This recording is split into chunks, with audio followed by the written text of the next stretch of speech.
Perhaps the most interesting device announced at Apple's September event this year is the iPhone XR. I think it's interesting for a number of reasons. For one, it's not even out yet. Pre-orders start tomorrow if you're watching this video the day I put it up. Shouts to the day one crew. And then the phone hits Apple stores next week on October 26th, starting at $749 for 64 gigs of storage. Apple invited me to spend some time with the iPhone XR, and here's why I think it's interesting. Well, here's 6 reasons. When has Apple ever done 6 colors for a phone before?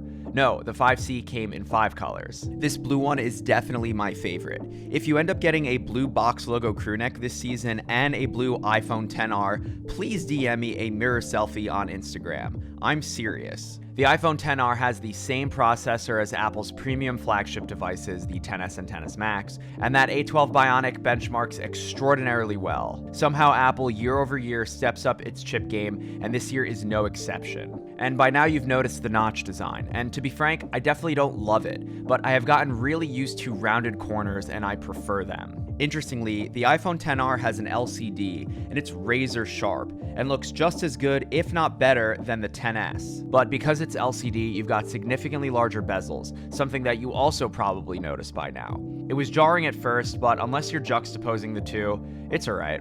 The device sits between the XS and Max in terms of screen size at 6.1 inches. It felt a little wider than the XS, but I like the feel of the aluminum chassis over the stainless steel. And speaking of aluminum chassis, this phone is all glass. Remember the aluminum iPhone 7 in jet black? Yeah, me too. Will Apple ever do a metal flagship device again? I sure hope so. Apple removed 3D Touch from the XR, perhaps because it was too confusing and most iPhone users didn't use it.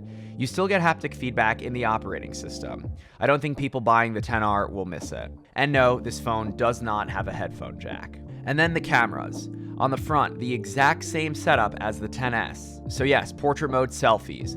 Around back though, just one camera that still does portrait mode. We'll have to see how this works in the real world, but it's the same wide-angle camera in the XS, so it'll be a top-of-its-class system. The iPhone XR also has augmented reality capabilities, something I think Apple can be taking advantage more of in terms of first-party experiences, as in the apps you get with the device.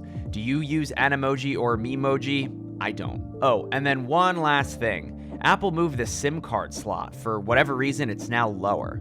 So that's the iPhone XR in a nutshell. I really, really like this blue one. Which do you like? Any of you holding out for one of these? Let me know. And thank you for watching.